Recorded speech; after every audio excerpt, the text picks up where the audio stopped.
Presented by आदि शक्ति films.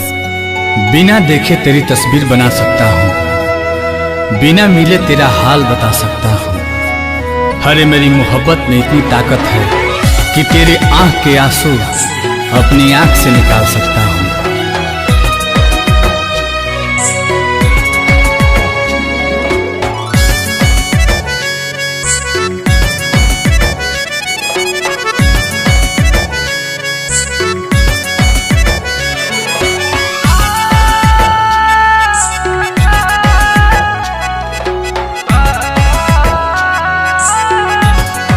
बिछड़ के कोपल तोह से जियल बाटे गवारा हो, कह कैसे उमर भरला सनम करब गुजारा हो। रोता दिल बेचारा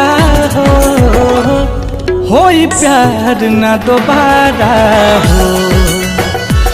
होई प्यार ना दोबारा होई प्यार ना दोबारा होई प्यार ना दोबारा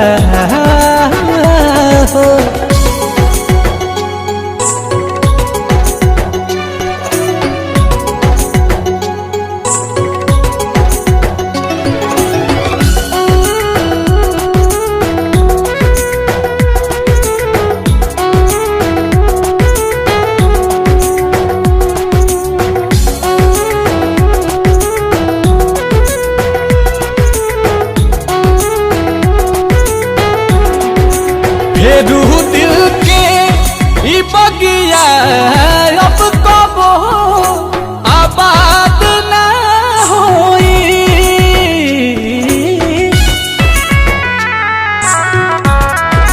सिवा तोहरा रहे ना प्यार कबो तहरा बात ना होई।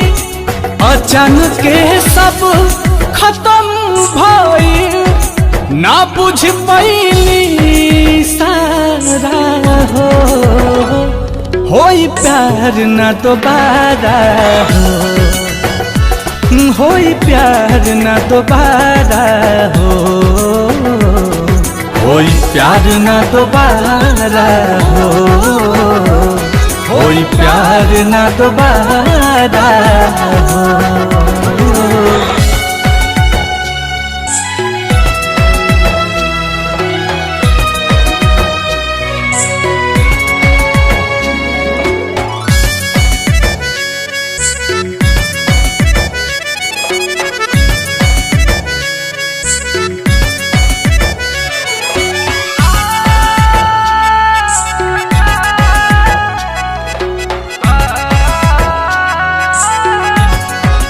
केहू औरी के कोरा में तोहार दिल खुश ता होई।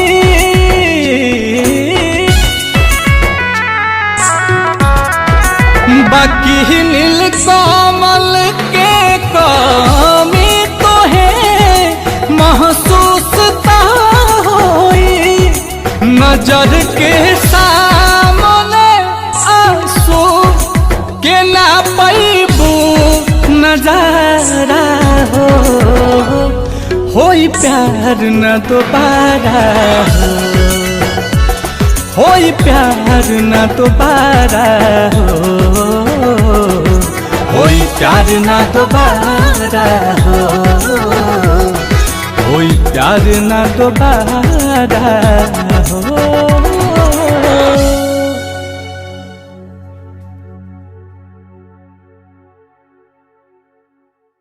Subscribe now and press the bell icon. Never miss an update.